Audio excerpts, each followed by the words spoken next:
Hello friends, स्वागत है आपका माई हिमाचल न्यूज में। हिमाचल प्रदेश तथा अन्य प्रमुख खबरों के लिए माई हिमाचल न्यूज चैनल को सब्सक्राइब कर लें। उसके साथ लगे बेल आइकन को भी प्रेस कर दें ताकि हिमाचल की हर ताज़ा खबर आपको मिलती रहे। तो सबसे पहले कोरोना वायरस पे बात करते हैं। तो आज 463 नए मामले, 532 हुए हैं ठीक, 10 लोगों की गई है जान। हिमाचल में आज कोरोना के 463 नए मामले सामने आए हैं, वहीं 532 कोरोना पॉजिटिव ठीक हुए हैं। प्रदेश में आज 10 कोरोना पॉजिटिव की जान गई है। इसमें शिमला में 4, किन्नौर में 2, चंबा, हमीरपुर, कांगड़ा में, मंडी में 1 की मृत्यु हुई है। कांगड़ा जिला में सुंगल पालमपुर निवासी 45 साल के व्यक्ति की जान गई है। 14 दिसंबर को व्यक्ति कोरोना पॉजिटिव पाया गया था। व्यक्ति होम आइसोलेशन में था। तबीयत खराब होने पर व्यक्ति को DCS धर्मशाला शिफ्ट किया गया था, लेकिन व्यक्ति ने एम्बुलेंस में ही दम तोड़ दिया। प्रदेश में कुल आंकड़ा 51,143 पहुंच गया है। अभी 6,139 एक्टिव केस हैं। अब तक 44,109 ठीक हो चुके हैं। कोरोना डेथ का आंकड़ा हिमाचल में 846 पहुंच गया है। इसी के साथ मंडी में 171, कांगड़ा में 88, शिमला में 63, सोलन में 50, कुल्लू में 24, चंबा में 22, ऊना में 14, हमीरपुर में 10, लाहौल स्पीति में 7, बिलासपुर में 6, किन्नौर व सिरमौर में 4 मामले सामने आए हैं। मंडी व शिमला में 99, कांगड़ा में 96, चंबा में 52, सोलन में 45, हमीरपुर 36, बिलासपुर 32, ऊना में 21, कुल्लू में 20, किन्नौर में 15, लाहौल स्पीति में 10 व सिरमौर में 7 ठीक हुए हैं आज की डेट में। मुझे ना सिखाएं CM जयराम, विधायक होने के नाते बखूबी जानता हूं अपनी जिम्मेदारियां। वीरभद्र सिंह। कांग्रेस के वरिष्ठ नेता पूर्व मुख्यमंत्री वीरभद्र सिंह ने कहा कि मुख्यमंत्री जयराम ठाकुर उन्हें ना सिखाएं कि एक जनप्रतिनिधि के अपने क्षेत्र के प्रति क्या कर्तव्य होते हैं। मुख्यमंत्री के उस बयान पर पलटवार करते हुए उन्होंने ये बात कही जिसमें उन्हें कहा था कि वीरभद्र सिंह अर्की के विधायक होने के नाते अपनी जिम्मेदारी नहीं निभा रहे हैं। पूर्व मुख्यमंत्री ने कहा कि आज 3 सालों के बाद मुख्यमंत्री को अर्की व जिला सोलन की याद आई है। यहाँ जारी बयान में उन्होंने कहा कि अर्की क्षेत्र का विधायक होने से वे अपनी जिम्मेदारियों को बखूबी जानते हैं। उन्होंने कहा कि उन्हें प्रदेश के लोगों ने विगत 60 वर्ष से देश व प्रदेश की सेवा करने का मौका दिया है, इसलिए जयराम ना सिखाए कि उन्हें क्या करना है। वीरभद्र सिंह ने कहा कि जयराम प्रदेश का विकास करने में पूरी तरह असफल साबित हुए हैं। उन्होंने कहा कि मुख्यमंत्री को प्रदेश की समस्याओं को दूर करने की तरफ अपना ध्यान केंद्रित करना चाहिए, न कि अनाप शनाप बयानबाजी पर लोगों को गुमराह करने का कोई प्रयास करना चाहिए। उन्होंने कहा कि मुख्यमंत्री रहते उन्हें प्रदेश में जितनी भी योजनाओं के शिलान्यास किए उन सबका पूरा बजट प्रावधान किया गया था। वीरभद्र सिंह ने कहा कि आज जितनी भी योजनाओं के उन्होंने उद्घाटन किए हैं वे सब उनके कार्यकाल की शुरू की गई योजनाएं थी। उन्होंने कहा कि मुख्यमंत्री का यह आरोप कि संबंधित योजनाओं के लिए समुचित बजट प्रावधान नहीं था दरअसल गलत व झूठा था। मतदान 10 जनवरी को होगा, अधिसूचना जारी, लागू हुई आचार संहिता। हिमाचल प्रदेश में नगर निकाय क्षेत्रों में चुनाव का बिगुल बज गया है। सूबे में 50 नगर परिषदों और नगर पंचायतों के चुनाव 10 जनवरी 2021 को होंगे। राज्य चुनाव आयोग ने गुरुवार को इसकी अधिसूचना जारी कर दी है। इसके साथ ही इन शहरी निकाय क्षेत्र में आदर्श चुनाव आचार संहिता लागू हो गई है। हालांकि नगर निगमों और 6 नई नगर पंचायतों के चुनाव की घोषणा बाद में होगी। 24 दिसंबर से पहले मतदान सूचियां तैयार कर ली जाएंगी। शहरी निकाय की चुनाव प्रक्रिया 12 जनवरी 2021 को पूरी होगी। राज्य चुनाव आयोग के आयुक्त पार्थ सारथी मित्रा ने चुनाव अधिसूचना जारी कर दी है। इस अधिसूचना के अनुसार राज्य की 29 नगर परिषदों और 21 नगर पंचायतों में चुनाव होंगे। 6 नई नगर पंचायतें अम्ब, चिड़गांव, कंडाघाट, नेरवा, निर्मल और आनी के चुनाव बाद में होंगे। 50 नगर परिषदों और नगर पंचायतों में उम्मीदवार 24, 26 और 28 दिसंबर को सुबह 11 से दोपहर 3 बजे तक नामांकन पत्र भर सकेंगे। 29 दिसंबर की सुबह 10 बजे के बाद नामांकन पत्रों की छंटनी की जाएगी। 21 दिसंबर की सुबह 10 से दोपहर बाद 3 बजे तक नामांकन वापस ले सकेंगे।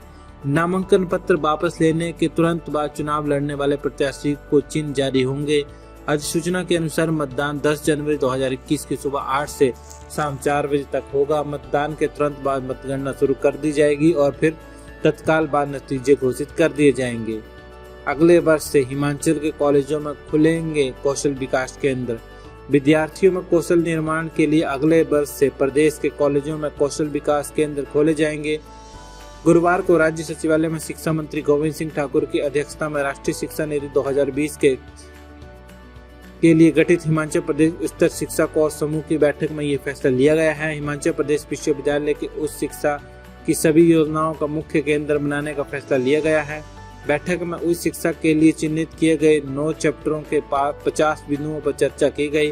गोविंद ठाकुर ने कहा कि नई शिक्षा नीति के प्रभावी क्रियान्वयन के लिए टास्क फोर्स विभिन्न स्तरों पर काम कर रही है। अन्य राज्यों की अपेक्षा उच्च शिक्षा क्षेत्र में ग्रॉस इनरोलमेंट रेशियो काफी बेहतर है और प्रदेश सरकार 2035 तक 50% ग्रॉस इनरोलमेंट रेशियो के लक्ष्य को हासिल करने के लिए प्रयासरत है। राष्ट्रीय शिक्षा नीति में व्यावसायिक शिक्षा पर विशेष बल दिया गया है, जिसका मुख्य उद्देश्य नागरिकों को आर्थिक रूप से स्वावलंबी और आत्मनिर्भर बनाना है। वर्तमान में प्रदेश में कक्षा 9वीं से 12वीं के विद्यार्थियों को व्यावसायिक शिक्षा दी जा रही है।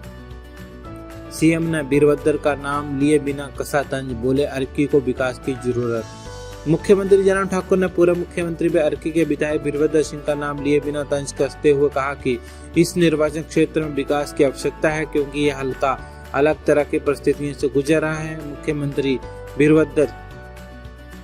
मुख्यमंत्री वीरवार को शिमला से ऑनलाइन सोलन जिले के अर्की, सोलन और शोली विधानसभा क्षेत्रों में लगभग 196 करोड़ रुपए की विकासात्मक परियोजनाओं के उद्घाटन और शिलान्यास के मौके पर जनता को संबोधित कर रहे थे। उन्होंने कहा कि अर्की निर्वाचन क्षेत्र से चुने प्रतिनिधि अपने दल के नहीं बल्कि कांग्रेस के वरिष्ठ नेता हैं। इसके बावजूद सरकार ने सोलन व किशोली निर्वाचन क्षेत्र की तुलना में सबसे अधिक 102 करोड़ रुपए के उद्घाटन व शिलान्यास अर्की निर्वाचन क्षेत्र में किए हैं। इनमें कई योजनाओं की शुरुआत हमारी सरकार ने ही की है। अर्की के विकास की जिम्मेदारी हमारी सरकार की है। उन्होंने कांग्रेस पर हमला करते हुए कहा कि विपक्ष के पास सरकार के खिलाफ कोई स्थायी मुद्दा नहीं है। हिमाचल में कड़ाके की ठंड, 9 जिलों में न्यूनतम तापमान माइनस में लुढ़का। हिमाचल प्रदेश में कड़ाके की ठंड पड़ रही है। प्रदेश में मौसम साफ है, धूप खिलने से बर्फ पिघल रही है और ऐसे में पूरा प्रदेश ठंड की चपेट में है। सुबह और शाम के समय कड़ाके की ठंड पड़ रही है। बुधवार को प्रदेश के 5 शहरों केलांग, कल्पा, मनाली, सोलन और डलहौजी का न्यूनतम तापमान माइनस में पहुंच गया था। इसके अलावा सुंदरनगर, भुंतर, पालमपुर जैसे शहरों में पारा जमाव बिंदु से नीचे पहुंचा है। मौसम विभाग ने धुंध को लेकर 17 और 18 दिसंबर के लिए येलो अलर्ट जारी किया है। मैदानी इलाकों के साथ साथ पहाड़ों में जमकर धुंध पड़ेगी। अटल टनल से लेकर केलांग तक बर्फ पिघलने से हाईवे पर काफी फिसलन है।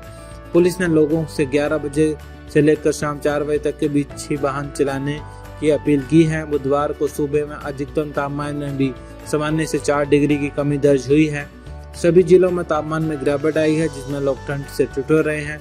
मौसम विभाग की माने तो प्रदेश में 22 दिसंबर तक मौसम बिल्कुल साफ रहेगा।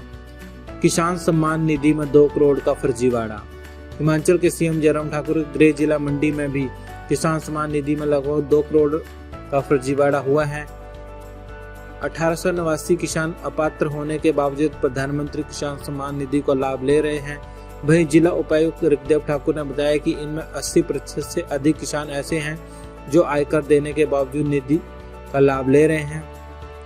कुछ तो सेवानिवृत्त सरकारी कर्मचारी भी हैं। इस दायरे में आने वाले मंडी के 1800 किसानों से लगभग 2 करोड़ की रकम वसूली जाएगी। योजना के तहत किसानों को हर साल 2-2 रुपए की 3 किस्तें दी जाती हैं। बता दें कि मंडी में इस योजना के तहत करीब 1.5 लाख किसान लाभ उठा रहे हैं। 1800 किसान ऐसे हैं जो आयकरदाता होने के बावजूद योजना का लाभ लेते रहे हैं। ये अपात्र किसान 1 से अधिक किस्तें ले चुके हैं। कई किसान 10,000 रुपए पेंशन होने पर भी योजना की रकम लेते रहे हैं। नए स्कूल कॉलेज खोलने के बजाय अब गुणात्मक शिक्षा पर फोकस, जयराम ठाकुर।